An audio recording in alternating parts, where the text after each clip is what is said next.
Hello बच्चों, आज हम शुरू करने वाले हैं एक्सरसाइज 3.2 मैट्रिक्स में क्लास 12th के लिए। ठीक है, इससे पिछली वाली वीडियो में हमने एक इंट्रोडक्शन लिया था। ठीक है, और कुछ क्वेश्चन 3.1 के किए थे। आज की वीडियो में हम करेंगे दो मैट्रिक्स को ऐड कैसे करते हैं, सब्सट्रैक्ट कैसे करते हैं और मल्टीप्लाई कैसे करते हैं। ठीक है, तो इन चीज़ों के बारे में आज हम पढ़ेंगे। देखो बच्चों, यहाँ पे हमको तीन मैट्रिक्स दी हुई है, A, B, C, और तीनों ही 2x2 की मैट्रिक्स है। अब एक बात ध्यान रखना, दो मैट्रिक्स को ऐड और सब्सट्रैक्ट तभी कर सकते हैं जब उनका ऑर्डर सेम हो।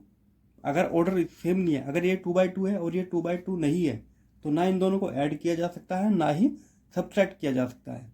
ठीक है, और मल्टीप्लाई की भी कुछ कंडीशन होती है, वो हम आगे देखेंगे। ठीक है, तो इन दोनों मैट्रिक्स को ऐड करना है फर्स्ट क्वेश्चन में, सेकंड में इनको माइनस करना है, थर्ड में ए में 3 की मल्टीप्लाई करनी है और सी को माइनस कर देना है, फोर्थ क्वेश्चन में इन दोनों की मल्टीप्लाई करनी है और अगले क्वेश्चन में इन दोनों की मल्टीप्लाई करनी है। फिर हमको चेक करेंगे क्या ये दोनों वैल्यू सेम आती है या नहीं।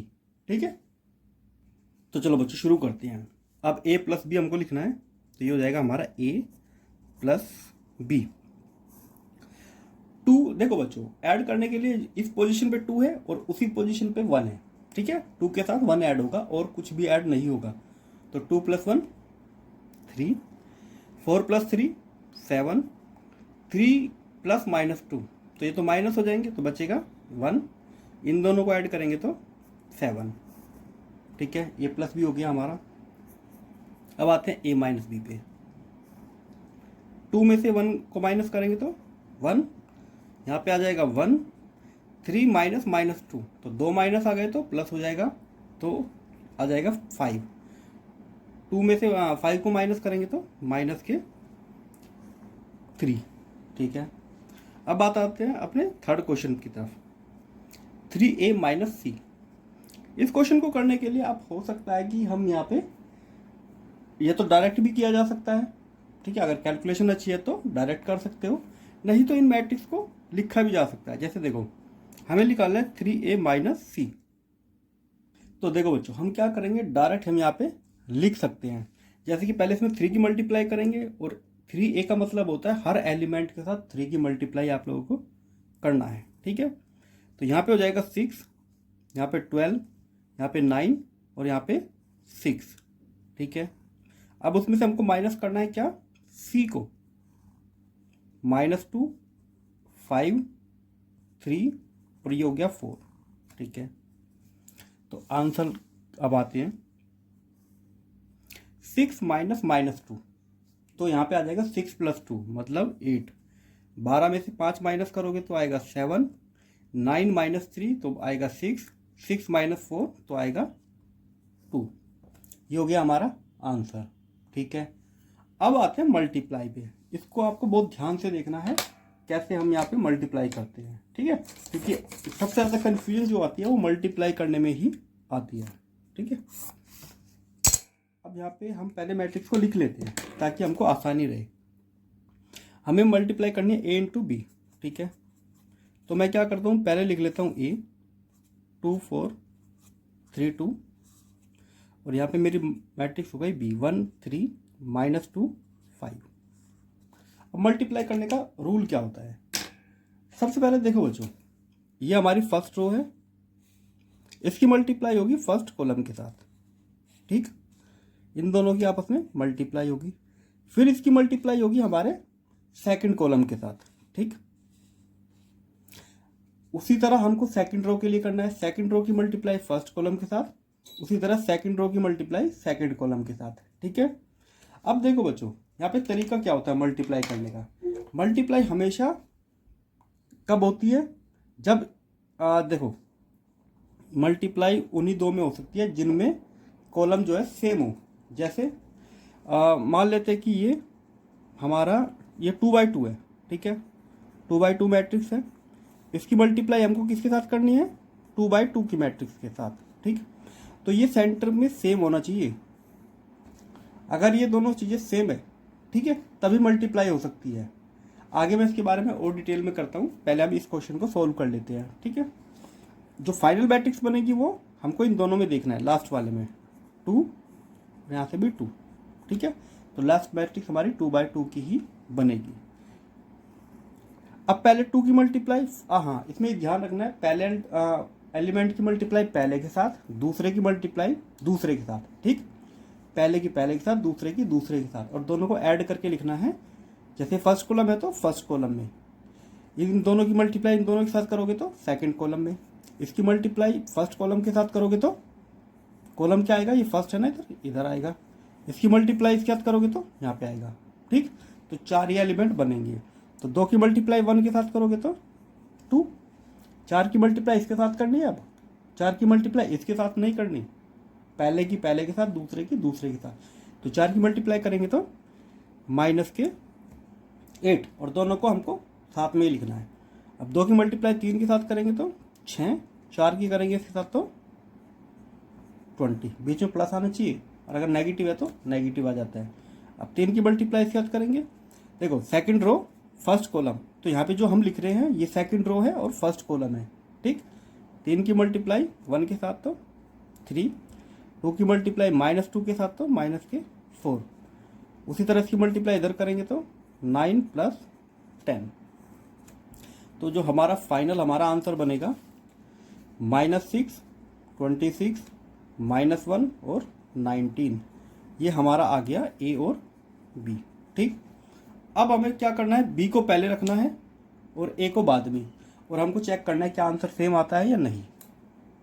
तो देखो बच्चों, हमने बी और ए लिख लिया, पहले बी रखा बाद में ए, मैट्रिक्स तो 2/2 की ही बनेगी, ठीक। अब हमें क्या करना है, हमें मल्टीप्लाई करनी है पहले फर्स्ट रो की फर्स्ट कॉलम के साथ और फिर सेकंड कॉलम के साथ, ठीक है। और वही चीज़ें हमको इसके साथ करना है, सेकंड रो के साथ भी सेम चीज़ें हमको करनी है, ठीक। तो हमेशा रो की मल्टीप्लाई कॉलम के साथ होती है, ठीक है। अब एक चीज़ ध्यान रखना बच्चों, आपको सोल्व करते टाइम ये बॉक्स बनाने की ज़रूरत नहीं है, ये सिर्फ समझाने के लिए है, ठीक है। ये रफ में बना सकते हो आप, पर मेन पेपर पे नहीं। अब देखो 1 की मल्टीप्लाई 2 के साथ करेंगे तो आएगा 2, 3 की मल्टीप्लाई 3 के साथ तो प्लस के 9, 1 की मल्टीप्लाई 4 के साथ तो 4, 3 की मल्टीप्लाई 2 के साथ तो 6, उसी तरह -2 की मल्टीप्लाई -2 के साथ तो -4, 5 की मल्टीप्लाई 3 के साथ तो 15, इसकी मल्टीप्लाई इधर करेंगे तो -8, इसकी मल्टीप्लाई करेंगे तो 10।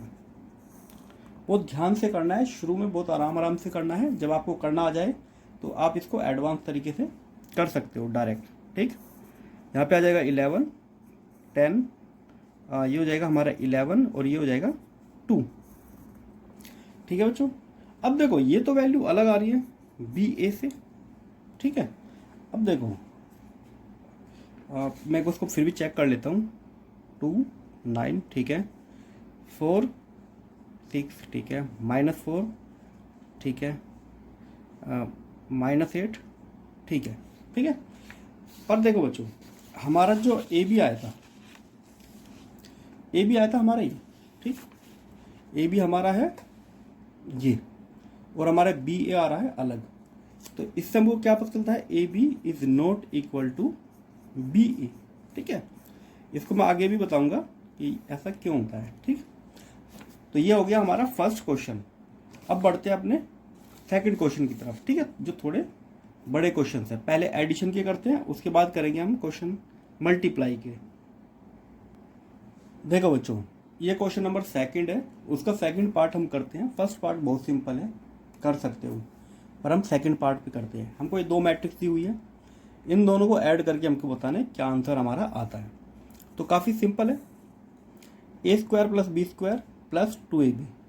ये फॉर्मूला किसका बन गया, अगर मान लो पहले मैं लिख लेता हूँ a² + b² + 2ab, इधर b² + c² + 2bc, b² + c² + 2bc, यहाँ पे बनेगा a² + c²,